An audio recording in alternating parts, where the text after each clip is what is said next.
sejam todos bem-vindos, bem-vindas, né? Já acordamos hoje, um novo dia, mais descansados, né? Porque uma viagem é muito complicada, né? Cansativa. Então, vamos começar a aula de hoje.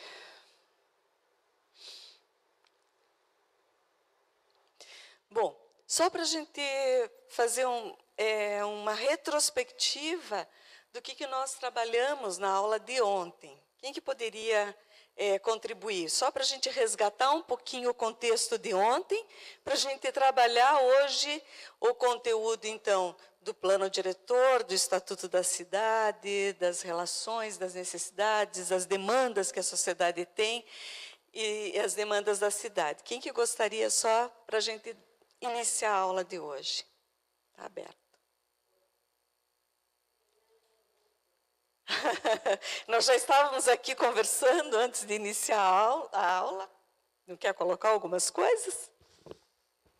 Então, bom dia para quem eu ainda não vi.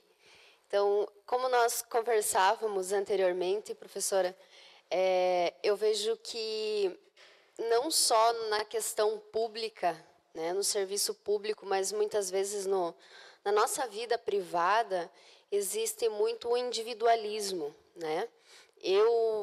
Essa garrafa de água é minha, não me interessa se o meu colega está com sede. Então, eu penso que talvez as nossas futuras gerações precisam ser educadas agora com as crianças de ensino fundamental, ensino médio, para que elas percebam a demanda ao lado. Porque, às vezes, a gente, no nosso individualismo, nós mesmos, no nosso dia a dia, a gente pensa, eu quero para mim o outro que se vire, né? Então, a gestão pública, eu penso que dessa forma também tem que pensar, porque tanto o vereador, como todas as esferas da administração pública, precisam pensar nas demandas que a sociedade exige. Porque, às vezes, os gestores tomam alguma providência para beneficiar uma determinada camada social ou determinados números de pessoas e esquecem dos demais, né? E é como a senhora colocava ontem, a periferia, os mais distantes que acabam sofrendo.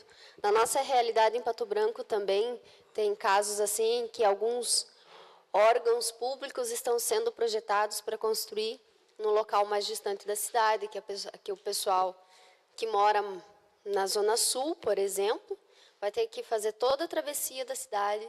E aí nós estamos enfrentando problemas com transporte coletivo, às vezes não tem demanda de ônibus para ir até aquele local, para trazer demandas de creches, né? Teve uma expansão da cidade, mas a infraestrutura de creche está complicada e assim por diante. Então, eu vejo que o individualismo precisa acabar. E é nós, a partir de agora e com as futuras gerações, né, as gerações que já estão aqui, né, as crianças, nossas crianças e as que ainda vão vir, precisam aprender que isso, eu acredito que vem de casa do pai e da mãe, né? Deixar o individualismo, pensar no colega que está do lado, ajudar, estender a mão e viver numa sociedade mais tranquila. E eu acho que isso começa em casa e é a nossa função como cidadão, né? Nem como agente público, né? Mas como cidadão em si, de contribuir para a sociedade para que se torne melhor. Com certeza.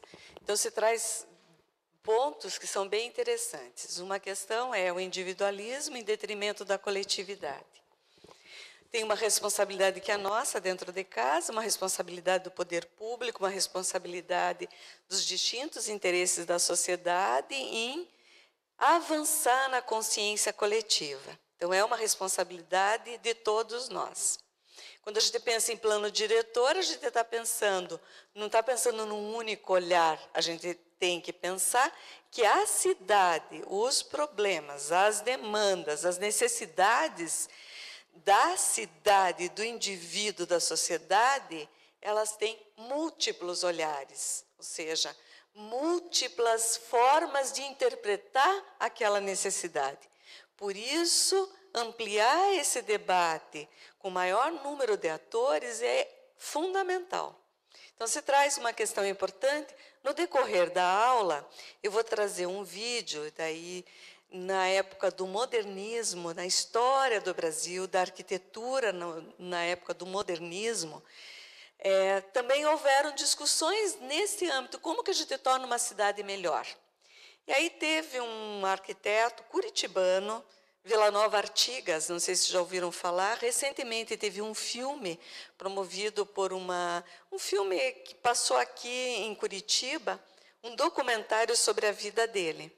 E ele, né, um arquiteto, urbanista, com uma preocupação imensa sobre a cidade, sobre novas possibilidades. Ele foi preso, fugiu na época da ditadura, era uma pessoa que trabalhava em prol da coletividade, e o documentário, vocês vão perceber, se dá na casa deles.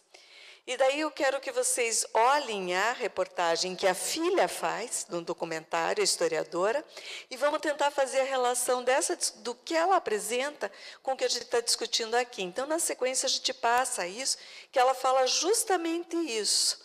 Como é que a gente está educando os nossos filhos para compartilhar coisas, se dentro de casa a gente não compartilha espaços? Então, vocês vão observar isso, que é muito importante. Muito importante desenvolver esse senso de coletividade. Ontem você trouxe, puxa vida, mas a participação social é primordial, né? O plano diretor diz, a lei diz.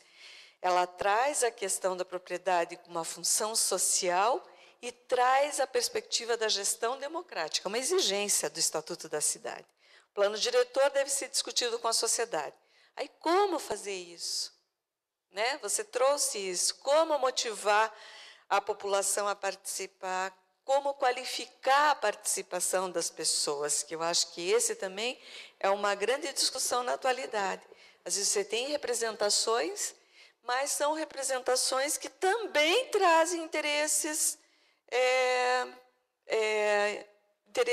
vamos dizer, corporativos, não é o interesse da cidade, não é o interesse da coletividade, nos próprios movimentos sociais.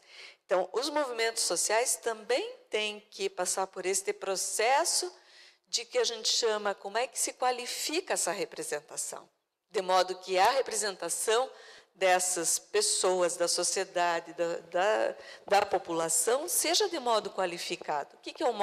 O que a gente chama de modo qualificado? É olhar a cidade do ponto de vista do direito para todos, né? De todos os interesses. No interesse do desenvolvimento econômico, dos empresários que veem na cidade a possibilidade de prosperar, prosperando, a cidade também se desenvolve economicamente, do ponto de vista turístico, do ponto de vista do lazer, do ponto de vista da qualidade de vida, do ponto de vista do desenvolvimento social. Então, o que você traz é extremamente importante, uma discussão atual, como é que a gente passa deste marco do individualismo, do interesse individual, para o interesse coletivo, para o bem comum, né? Professora, até nessa questão que a Poli trouxe ontem, porque nós lá em Pato Branco, nós temos uma grande dificuldade em trazer as pessoas para a audiência pública. É divulgado em todos os meios. Lá e no mundo, né? Então, eu penso assim, é a minha visão, por que as pessoas não participam muitas vezes? Porque a gente vai lá, vai enxugar gelo, não vai resolver nada, só vão, né? As pessoas não têm mais credibilidade. Então, talvez nós tenhamos que pensar na seguinte hipótese também, de, entre aspas, educar as pessoas, trazer de novo a confiança que os entes públicos perderam com todo esse problema generalizado da política. Então, se hoje você falar em política para determinadas pessoas, você corre o risco ou de apanhar ou você virar atleta, ter que correr, porque as pessoas elas perderam a confiança, a credibilidade. Então, talvez esse seja um ponto, né, que a gente tenha que trabalhar com as pessoas, fazer todo um procedimento de trabalho para que elas também venham, né, contribuir, porque nós, né, elas são a chave principal de toda ação. Só que, às vezes, a grande maioria tem essa percepção. Ah, eu não vou lá porque não vai resolver nada. Ou tem um medo de expor, né? De se expor. Ai, meu nome vai ficar exposto. Ou, por exemplo, assim, é muito mais fácil depois eu bater na porta do vereador e dizer e reclamar. Porque a nossa realidade lá é grande nesse sentido, sabe? A gente conclama que a população compareça, não vem, tem esse prazo a cumprir, tem toda a legislação a cumprir, então, de repente, o ato que depois gera vai, na maioria, você nunca vai conseguir agradar todo mundo, mas desagrada uma grande fatia da sociedade, e aí é mais fácil você bater na porta do vereador e reclamar, dizer que o vereador não faz nada, que o vereador só dá nome de rua, que, né? Então, assim, a população precisa entender que ela é a chave para nós. Com certeza. Né?